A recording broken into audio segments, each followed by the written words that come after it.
बिस्मिल्लाहिर्रहमानिर्रहीम। शुरू करता हूँ अल्लाह के पाक नाम से जो नहायत मेहरबान और रहम करने वाला है। स्टूडेंट्स, आज का जो हमारा टॉपिक है वो है फ्यूचर कंटिन्यूस टेंस के बारे में। इससे पहले जो मैंने वीडियोस बनाई थी, वीडियो नंबर 13 जो लेसन नंबर 13 है, उसमें मैंने आपको अपना पास्ट कंटिन्यूस टेंस के बारे में बताया था। आज की इस वीडियो में हम फ्यूचर कंटिन्यूस टेंस के बारे में पढ़ेंगे, इसकी नेगेटिव सेंटेंस के बारे में और इसके इंटरोगेटिव सेंटेंस के बारे में। स्टूडेंट्स, मैं वीडियो शुरू करने से पहले आपको एक बात बता दूं कि मैं जब ये टेंस कंप्लीट हो जाएं स्टूडेंट्स और एक्टिव वाइज पैसिव वाइज मैं कंप्लीट कर लूँ इंशाल्लाह, इस जनवरी के 2022 जनवरी के एंड में कंप्लीट हो जाएंगे। 1 फरवरी से हम स्टोरी की बुक शुरू करूंगा, जिसमें मैं आपको जब बुक की रीडिंग करूंगा फिर मैं उसमें आपको ये बताऊंगा कि ये कौन सा टेंस है, ये कौन सा टेंस है। आपके लिए घर के लिए काम भी आपको दूंगा, प्रैक्टिस भी आप करेंगे उसके ऊपर। इंशाल्लाह जो है वो स्टोरी की बुक कंप्लीट हो जाए और ये टेंस आपकी कंप्लीट हो जाए तो 6 मंथ का जो इंग्लिश लैंग्वेज कोर्स है उसमें 3 मंथ इन पे दे देंगे और आखिरी जो 3 मंथ है स्टूडेंट्स वो जो है वो स्पोकन पे दे देंगे। यही टेंस है, स्पोकन में भी यही इस्तेमाल होते हैं स्टूडेंट्स। बस आपने थोड़ा बहुत उसमें थोड़े बहुत जो है वो स्पोकन के लिए ना आपने अपनी रवानी पैदा करनी है, सोचना है और रवानी पैदा करनी है। जितनी ज़्यादा आपकी रवानी होगी उतनी ज़्यादा आपकी स्पोकन अच्छी हो जाएगी। चलो शुरू करते हैं future continuous tense. Students, future जो है वो मुस्तकबिल को कहते हैं, कंटिन्यूस जो है वो जारी को कहते हैं, टेंस ज़माने को कहते हैं। हमने फ्यूचर इंडेफिनिट टेंस पिछली वीडियोस में पढ़ चुके हैं। उसमें जो था वो सिर्फ फ्यूचर में ये काम गा गेगी, बस सिर्फ गा गेगी। उसमें यह था कि वो ये काम करेगी, वो स्कूल जाएगी, वो खाना पकाएगी, बस ये अल्फाज थे, जारी जुमले नहीं थे स्टूडेंट्स। ये कंटिन्यूस जारी जुमले हैं। उसमें ये भी ये काम जारी है, मुस्तकबिल में होगा मगर जारी है, जारी है। चलें कुछ एग्जांपल्स करते हैं, आप डिटेल से समझ जाएंगे। स्टूडेंट्स, इसकी पहचान जो मैं आपको बता दूं, अगर जुमले के आखिर में रहा होगा, उस फ्यूचर इंडेफिनिट टेंस में सिर्फ गा गेगी है, यहाँ पे रहा होगा, रहा साथ इस्तेमाल हो रहा है क्योंकि कंटिन्यूस के टेंस में रहा इस्तेमाल होता है। पास्ट अपना प्रेजेंट कंटिन्यूस टेंस में रहा है, पास्ट में रहा था, फ्यूचर में रहा हूँगा, रही होंगी या रहे होंगे। स्टूडेंट्स, ऐसे अगर टेंस आ जाएँ ऐसे वगैरह वगैरह तो स्टूडेंट्स ये टेंस हमारा फ्यूचर कंटिन्यूस टेंस होगा। कुछ एग्जांपल्स मैंने लिखी हैं स्टूडेंट्स, एंड में मैं आपको और एग्जांपल्स भी कराऊंगा। मैं खेल रहा हूँगा। स्टूडेंट्स, अब ये मैं खेल रहा हूँगा बात तो फ्यूचर की कर रहा है, मैं रहा हूँगा। अब ये पता नहीं है कि किस टाइम खेल रहा होगा, बस फ्यूचर में वो कह रहा है कि मैं खेल रहा हूँगा, वो खेल रहे होंगे, ये किसी की तरफ इशारे, वो खेल रहे होंगे, फ्यूचर में बात हो रही है, वो खेल रहे होंगे। ऐसे सेंटेंस जो हैं जिसमें एंड में गागेगी भी आ जाए और साथ रहा भी आ जाए तो स्टूडेंट्स ये टेंस हमारे फ्यूचर इंडेफिनिट टेंस हैं, सॉरी फ्यूचर कंटिन्यूस टेंस हैं। अब इसके लिए इंग्लिश में क्या इस्तेमाल होगा? इसके इंग्लिश में स्टूडेंट्स जो हेल्पिंग वर्ब है, इसकी इंग्लिश में जो पहचान होगी वो विल बी से होगी और शेल बी से होगी। यहाँ पे डबल एल है स्टूडेंट्स, सही है, शेल बी से होगी इसकी पहचान। अब फ्यूचर इंडेफिनिट टेंस में सिर्फ विल और शेल का इस्तेमाल था, मगर फ्यूचर कंटिन्यूस टेंस में विल बी साथ बी का इस्तेमाल करेंगे जब रहा होगा। कि वैसे गा गे अगर आए तो विल का इस्तेमाल, अगर रहा होगा जारी जुमले आए कंटिन्यूस के तो फिर आपने विल बी इस्तेमाल करना है। स्टूडेंट्स, का जो इंग्लिश में फार्मूला है वो है सब्जेक्ट है स्टूडेंट सबसे पहले, इसके बाद आपने विल बी या शेल बी लगाना है, इसके बाद वर्ब की फर्स्ट फॉर्म और साथ आईएनजी प्लस ऑब्जेक्ट, ये इसका फार्मूला है। आईएनजी आपने हर कंटिन्यूस टेंस में, चाहे वो प्रेजेंट कंटिन्यूस टेंस हो, पास्ट कंटिन्यूस टेंस हो या फ्यूचर कंटिन्यूस टेंस हो, रहा है जिधर भी है ना, रहें रहा रहें का अल्फाज हैं तो वहाँ पे वर्ब के साथ आईएनजी लगाना बहुत लाजमी है। वो स्कूल जा रही है, he is going to school, वो खाना पका रही है, वगैरह वगैरह। जितने भी इस तरह जुमले हैं जिसमें रहा है आए तो उसके साथ आपने एन लगाना लाजमी है। अगर था आ जाए तो पास्ट हो जाएगा, है एंड में आ जाए तो अपना प्रेजेंट हो जाएगा, और अगर गा गेगी आ जाए तो वो फ्यूचर हो जाएगा। अब मैं आपको बताता हूँ कि विल बी और शेल बी आप इस्तेमाल किसके साथ करेंगे। सेम है स्टूडेंट्स, विल बी सिर्फ आपने he, she, it, you, they, singular noun के साथ आपने इसको इस्तेमाल करना है या प्लूरल नाउन के साथ। शैल बी जो है स्टूडेंट्स आपने आई और वी के साथ इस्तेमाल करना है। समझ रहे हैं मेरी बात? आई और वी के साथ स्टूडेंट्स आपने अपना शैल बी का इस्तेमाल करना है। ही शी इट यू दे के साथ आपने विल बी का इस्तेमाल करना है। ये उसी तरह ही है जिस तरह फ्यूचर इंडेफिनिट टेंस के बारे में था, वहाँ पे सिर्फ विल था, यहाँ पे बी का इस्तेमाल हुआ है साथ। चलिए कुछ एग्जांपल्स करते हैं स्टूडेंट्स।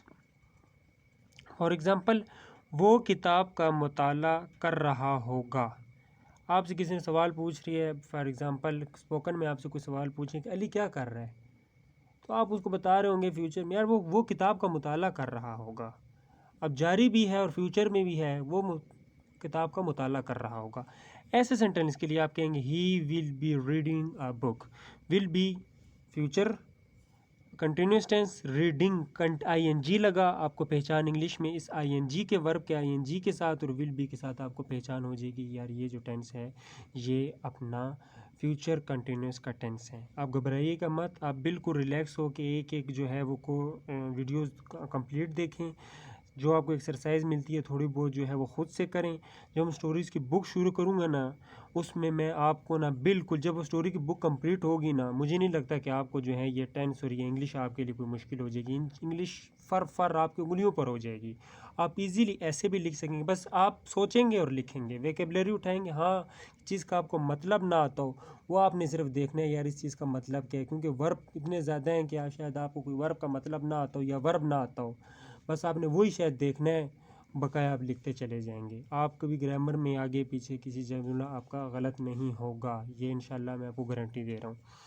बस आपने ये 6 महीनों का कोर्स कंप्लीट करना है अगर आप चाहते हैं कि आपकी इंग्लिश जो है वो स्पोकन भी अच्छी हो जाए और राइटिंग इंग्लिश भी अच्छी हो जाए। क्योंकि जितने भी गवर्नमेंट जॉब हैं या जितनी भी पाकिस्तान में प्राइवेट और पब्लिक जितने भी जो है वो इंस्टीट्यूट हैं, उनमें इंग्लिश का होना बहुत लाजमी है।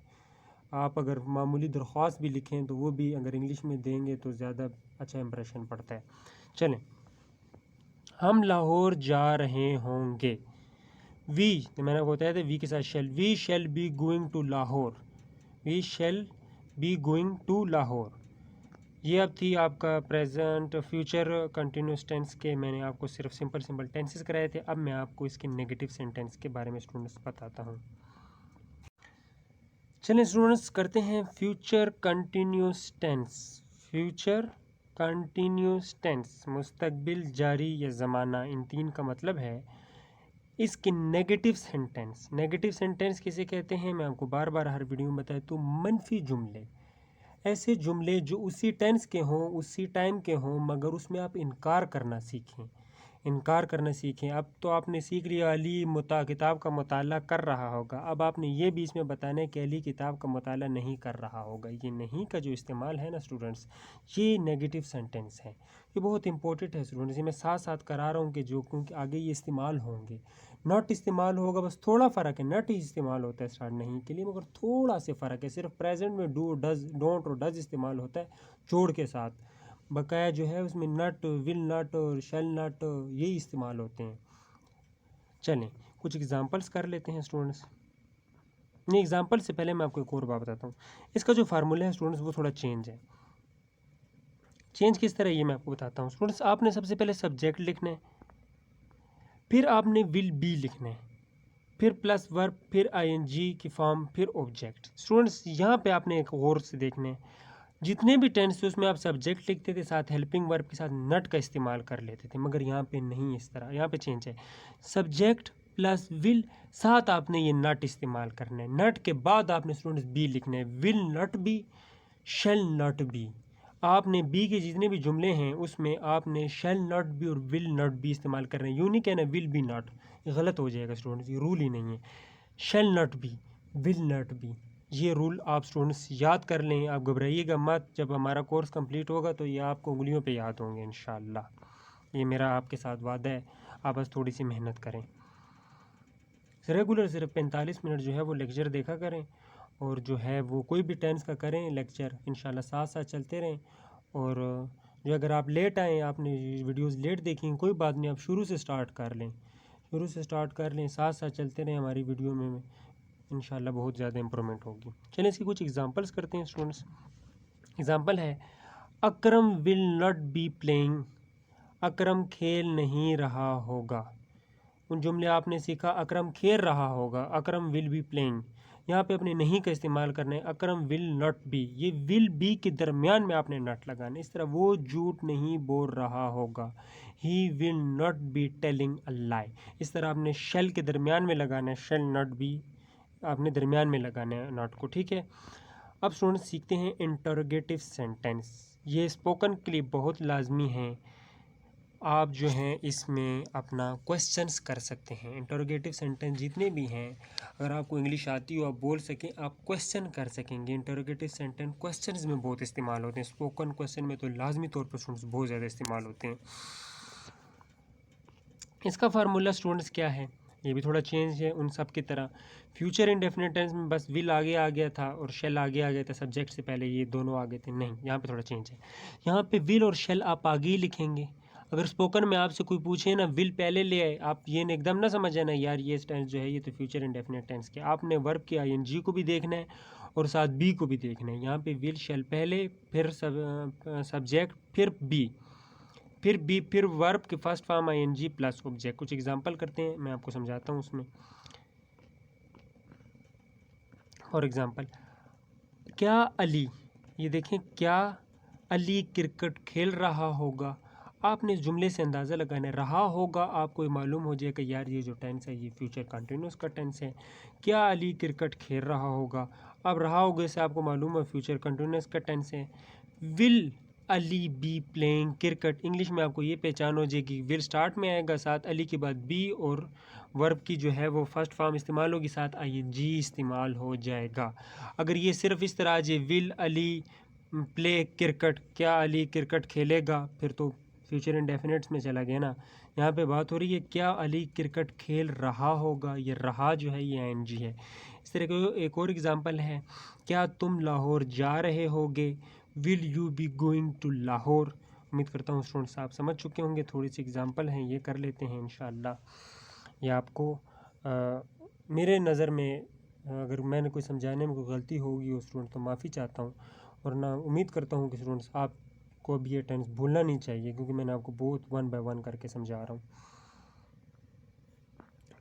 एग्जाम्पल करते हैं, we shall be appearing in the examination the next day after tomorrow. Students आपका जो जुमला है वो यहाँ तक है। अगर इसको टेंस में देखा जाए तो ये यहाँ तक जुमला है, ये साथ डिटेल बताई हुई द नेक्स्ट डे टुमारो, या मैं आपको बताऊँगा फिर आगे जब हम इंशाल्लाह रीडिंग करेंगे तो इंशाल्लाह आपको बड़े बड़े जुमले लिखने का तरीक़ेकार भी मैं बताऊँगा। परसों हम इम्तिहान दे रहे होंगे, ये इसका तर्जमा है। देखिए परसों हम के साथ शेल आया, शेल बी अपेयरिंग, आईएनजी आया, अपेयरिंग आया इन the examination the next day after tomorrow. मैं आपको इस बात की याद दिलाता रहूँगा, आई शेल, आई के साथ भी शेल आता है, I shall be reminding you about this matter. इस वक्त नाई बाल काट रहा होगा, the barber will be cutting the hair at this time. Police चोर को ढूंढ रही होगी, police will be searching for the thief. तुम खेल रहे होगे, यू विल बी प्लेइंग। मैं कल इस वक्त घर नहीं जा रहा हूँगा, I shall not be going home tomorrow at this time. Students ये मैं थोड़ा सा जूम कर लेता हूँ, यहाँ से आप स्क्रीनशॉट भी ले सकते हैं स्टूडेंट्स।